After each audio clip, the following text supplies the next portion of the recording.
حضرت ابو سعید خدری رضی اللہ تعالیٰ عنہ سے روایت ہے، آپ فرماتے ہیں کہ نبی کریم صلی اللہ علیہ وسلم نے ارشاد فرمایا،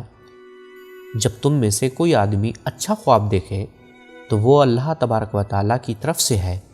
بس وہ اس پر اللہ تبارک و تعالیٰ کی حمد کرے، اس کا شکر ادا کرے اور اسے بیان کر دے۔ اور جب اس کے برعکس نامناسب خواب دیکھے جسے وہ پسند نہیں کرتا ہو تو وہ شیطان کی طرف سے ہے، بس وہ اللہ تبارک و تعالیٰ کی حفاظت اور اس کی پناہ مانگے شیطان کے شر سے، یعنی اعوذ باللہ من الشیطان الرجیم پڑھے اور کسی کے سامنے اسے بیان نہ کرے، اس وجہ سے کہ وہ اسے نقصان نہیں دے گا۔ ایک دوسری حدیث پاک میں ہے کہ حضرت ابو قتادہ رضی اللہ تعالیٰ عنہ بیان کرتے ہیں کہ نبی کریم صلی اللہ تعالیٰ علیہ وسلم نے ارشاد فرمایا، نیک خواب اللہ تبارک و تعالیٰ کی طرف سے ہیں اور برا خواب شیطان کی طرف سے ہے، بس جو آدمی خواب میں ایسی کوئی چیز دیکھے جسے وہ ناپسند کرتا ہو تو اپنی بائیں جانب 3 مرتبہ تھوک دے اور اللہ تبارک و تعالیٰ کی پناہ و حفاظت مانگے شیطان کے شر سے،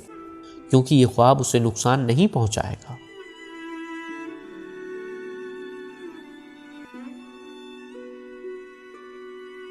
حضرت جابر رضی اللہ تعالیٰ عنہ سے روایت ہے کہ ایک اعرابی حضور نبی کریم صلی اللہ تعالیٰ علیہ وسلم کی خدمت میں حاضر ہوا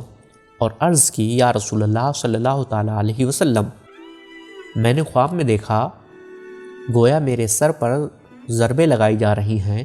پھر وہ کٹ کر لڑھکنے لگا تو میں اس کے پیچھے تیزی سے جا رہا ہوں۔ حضور نبی کریم صلی اللہ تعالیٰ علیہ وسلم نے اعرابی سے فرمایا، لوگوں سے وہ بیان نہ کرو جو خواب میں شیطان تمہارے ساتھ کھیلتا ہے۔ حضرت جابر رضی اللہ تعالیٰ عنہ نے فرمایا کہ میں نے اس کے بعد سنا کہ نبی کریم صلی اللہ تعالیٰ علیہ وسلم خطبے میں ارشاد فرما رہے تھے،